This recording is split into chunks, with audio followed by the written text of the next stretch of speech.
Now, at this stage in the long form, you have switched to a portion of what you already did in the short form.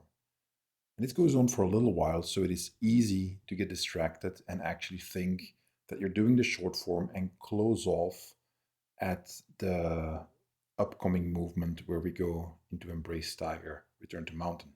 So right here, it's an easy mistake to make to finish off the form. So this is long form. You need to stay focused as we turn into oblique brush knee twist step to the northwestern corner. And then we turn 180 degrees, as I have already shown in one of the drills, in, if I'm not mistaken, drill number 2, 180 degrees, and then repeat brush knee twist step.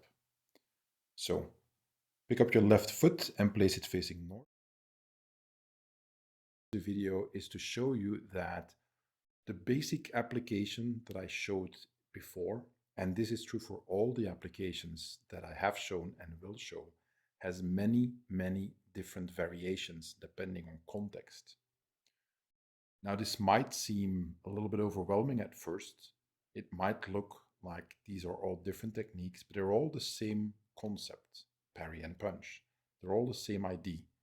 Deflecting an incoming punch and striking back with your own punch underneath the arm into the rib cage, the liver, the spleen, or any other target that you can easily get to.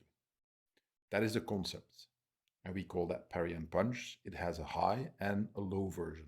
I'm only doing the high version here. What this means is I want you to look at the self-defense applications as you learn them in the form, which are base movements, which are movements that show you an ID. In this case, don't get punched in the face and strike back to stop your attacker from continuing his attack. That is a basic ID. And all the variations, they exist depending on context, and context will change. So in the previous part of this video, I showed you long range. Now I'm showing you short range. This is often much closer to what many people find themselves in as far as self-defense situations go, where the attacker stands much, much closer to you.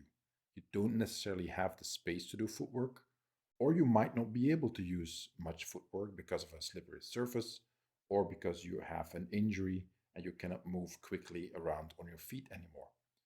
All valid reasons, you still should be able to defend yourself with the technique. There are several reasons for this. The first reason is that when you look at the names, you first have to look at the Chinese language, because we are translating them into English or another language. And what often happens when you translate is that many of the nuances and the connotations get lost in translation.